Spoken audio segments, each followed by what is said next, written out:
அனைவருக்கும் வணக்கம். இன்னைக்கு ஹிந்து நியூஸ் பேப்பர்ல என்ன இம்பார்ட்டன்ட் நியூஸஸ் இருக்கு அப்படின்னு சொல்லி பார்ப்போம். முதல்ல வந்து பார்த்தீங்கன்னா, ஆர்பிஐ ரிப்போர்ட் வந்து ஒண்ணு குடுத்துருக்காங்க. ஓகே. ஆர்பிஐயோட ஸ்டடி. ஓகேவா?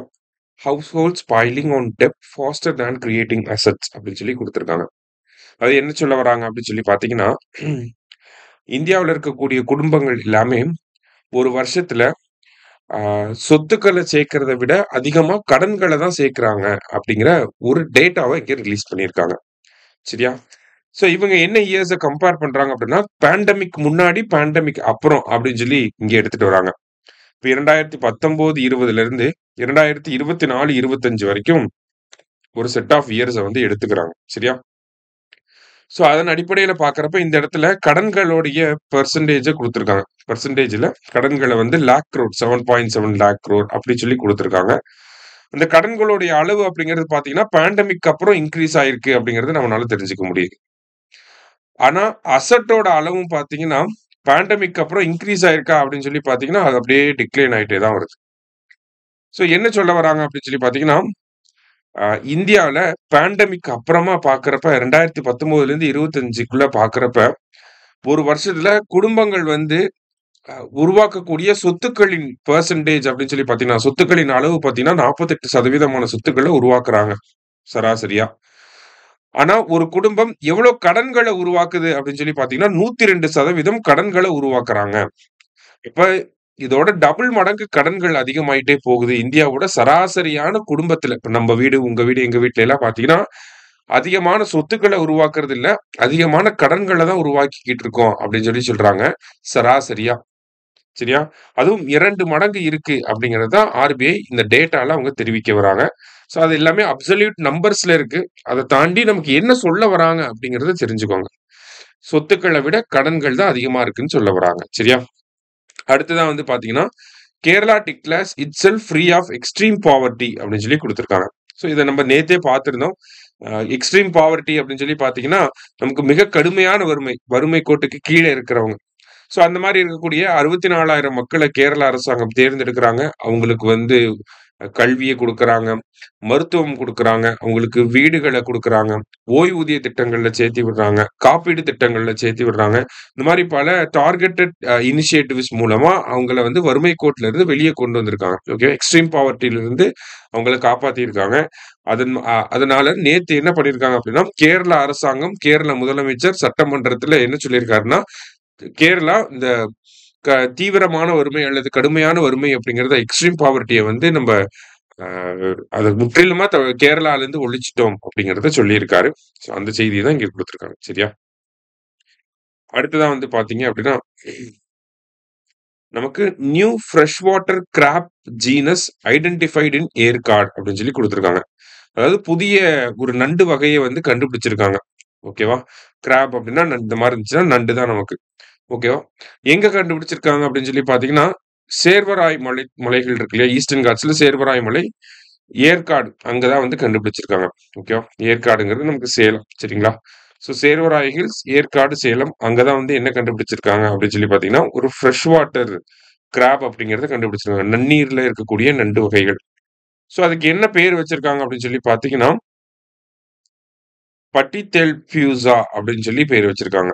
ஸோ இந்த பட்டித்தெல்ஃபியூசா அப்படிங்கிறது ஏன் இந்த பேர் வச்சிருக்காங்க அப்படின்னா, இந்தியாவுல இந்த ஃப்ரெஷ் வாட்டர் கிராப் ரிலேட்டடா நெறைய ஸ்டடி பண்ணது யார் அப்படின்னு அப்படின்னு பார்த்தீங்க அப்படின்னா, சமீர் குமார் பாட்டி அப்படிங்கிற இவரு தான்.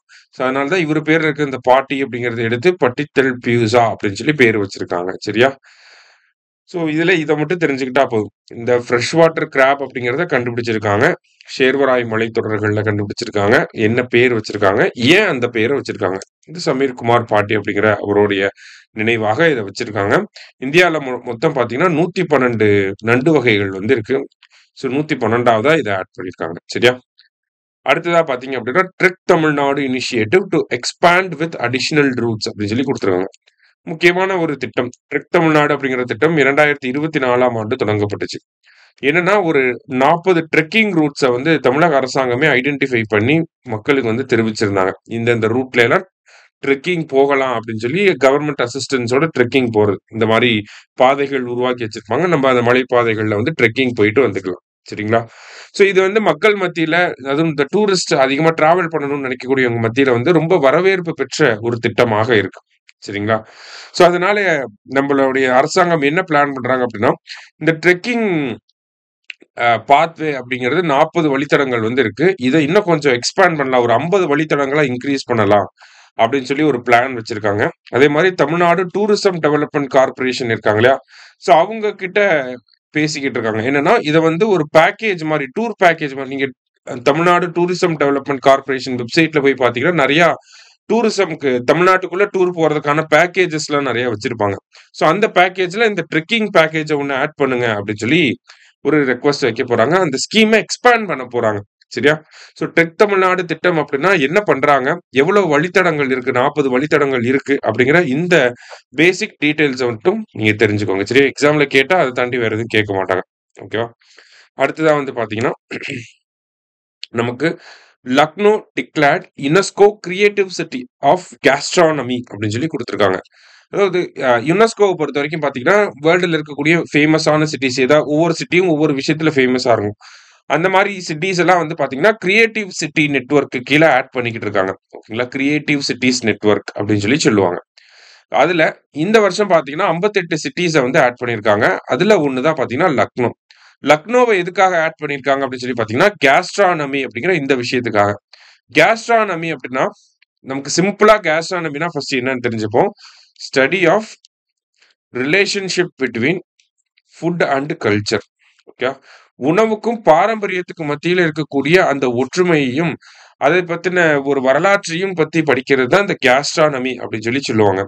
லக்னோவ பொறுத்தவரைக்கும் பார்த்தீங்கன்னா, இந்தியால இந்த ஃபுட்டுக்காக பிரபலமா இருக்கக்கூடிய சிட்டில முதல் இடத்துல இருக்கக்கூடிய சிட்டி என்ன அப்படின்னு சொல்லி பார்த்தீங்கன்னா, லக்னோ தான். அங்க வந்து இந்த கோல்கப்பே போன்ற சாட் ஐட்டங்களா இருக்கட்டும், இல்ல கெபாபு, இந்த முஸ்லிம் ஸ்டைல்ஸ்ல வரக்கூடிய அவாது பிரியாணி, இந்த மாரி பல வெரைட்டீஸ்ல வந்து அங்க குசைன்ஸ் வந்து அவைலபிளா இருக்கும். பல வெரைட்டீஸ்ல ஃபுட் வந்து அவைலபிளா இருக்கும். அது ஸ்வீட்டா இருந்தாலும் சரி, காரமா இருந்தாலும் சரி, பிரியாணி இது மாரி பல வெரைட்டீஸ் வந்து இருக்கும். ஓகேங்களா? அதான் இந்தியாவிலேயே வந்து ஃபுட்டுக்கான ஃபேமஸான சிட்டி அப்படின்னு சொல்லி சொல்லுவாங்க. ஸோ நம்ம லக்னோவ வந்து என்ன பண்ணியிருக்காங்கன்னா, கிரியேட்டிவ் சிட்டி ஆஃப் கேஸ்ட்ரானமி அப்படிங்கிற லிஸ்ட்டுக்கு கீழ ஆட் பண்ணியிருக்காங்க. சரியா? யார் ஆட் பண்ணியிருக்காங்கன்னா, யுனெஸ்கோ வந்து ஆட் பண்ணியிருக்காங்க. இது ஒரு ஒன் லைனர் அப்படியே இத படிச்சு வச்சுக்கோங்க. சரியா? ரைட். வேற என்ன செய்திகள் இன்னைக்கு இருக்கு அப்படின்னு சொல்லி பார்த்தோம்னா, அவ்வளோதான். ஸோ இன்னைக்கு செய்தித்தாள்ல இருந்து முக்கிய செய்திகள வந்து பார்த்துருக்கோம். நன்றி.